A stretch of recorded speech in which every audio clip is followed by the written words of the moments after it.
வணக்கம் வணக்கம் மக்களே, உங்கள் இயற்கை சுதர பேசுகிறேன். ஓகே, இன்றைக்கி என்ன முக்கியமான விஷயம்னா, மெயினாக வந்து எல்லாருமே இந்த தீபாவளிக்கு வந்து எல்லோரும் மோஸ்ட்லி பார்த்திங்கன்னா இந்த இந்த டைமில் வந்து அவங்களோட பர்சனல் வெஹிக்கிளில் போகிறாங்க ஊருக்கு எல்லாத்துக்கும். நான் நிறைய இப்போ தான் வீடியோஸு வந்துன்னு இருக்குது. நிறைய ஆக்சிடெண்ட்ஸு பார்த்துன்னு இருக்கிறேன்.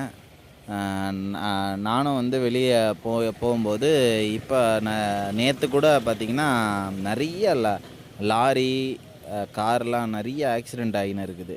கொஞ்சம் அதனால் கொஞ்சம் வந்து மக்கள் எல்லாருமே கொஞ்சம் சேஃபாக போங்க, ஓவர்டேக் பண்ணாதீங்க. ஒரு 1 ஹவர் லேட் ஆனால் கூட பரவாயில்ல, அதனால் வந்து ஒன்றும் தப்பு இல்லை. இப்போ சென்னையில் எல்லாருமே சென்னையிலேருந்து வெளியே போகும்போது சென்னையில் வந்து டிராஃபிக் அதிகமாக தான் இருக்குது. அந்த டிராஃபிக்கு சென்னையில் அதிகமாக இருக்கிறதுனால வெளியே போகும்போது என்ன பண்ணுறாங்கன்னா, கொஞ்சம் ஃப்ரீ ஸ்பேஸ் கிடைக்கும்போது வந்து எல்லாருமே கொஞ்சம் வந்து ஆக்சிலேட்டர் வந்து நிறையா வந்து அழுத்திடுறாங்க.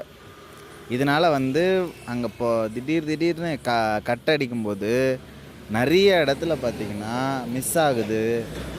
அதே மாதிரி நீங்கள் ரொம்ப நேரம் நீங்கள் வண்டி ஓட்டுறதுனாலையே, அங்கேருந்து நீங்கள் வெளியில் வர்றதுனாலையே நீங்கள் வந்து ஆல்ரெடி நீங்கள் வந்து டூரேஷன் வந்து ரொம்ப டைம் வந்து அதிகமாக இருக்கும். நீங்கள் என்ன பண்ணுங்கன்னா, இப்போ ஒரு 300 கிலோமீட்டர்ஸ் போகிறீங்க அப்படின்னா, கண்டிப்பாக அங்கேருந்து வரும்போது 100 கிலோமீட்டர்ஸ்க்கு ஒரு டைம் வந்து நீங்கள் பிரேக் எடுத்துக்கோங்க. ஏன்னா இப்போ இருக்கிற அந்த டிராஃபிக்கு பொறுத்தளவு நீங்கள் 100 கிலோமீட்டருக்கு எடுத்தீங்கன்னா தான் உங்களுக்கு வந்து அந்த டயர்ட்னஸ் இருக்காது. ஏன்னா நிறைய பேர் வந்து வேகமாக ஓட்டுறது காரணம் அந்த ஸ்ட்ரெஸ்ஸு தான் இருக்கும். ஏன்னா வண்டி ஓட்டினே இருக்கும்போது உங்களுக்கு வந்து ஒரு ஸ்ட்ரெஸ்ஸு உருவாகும். அது வந்து பார்த்திங்கன்னா தெரியாது, உங்களால் புரிஞ்சிக்க முடியாது.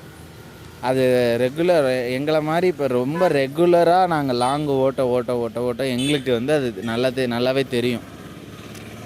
எப்போ வந்து தூக்கம் வர மாதிரி இருக்குது, எப்போ வந்து அன்கண்ட்ரோல் போகுது அப்படின்ற போது ஒரு பிட் ஸ்டாப் மாதிரி எடுத்துக்கணும். அந்த மாதிரி எடுத்துட்டு கொஞ்சம் வண்டி ஓட்டுங்க.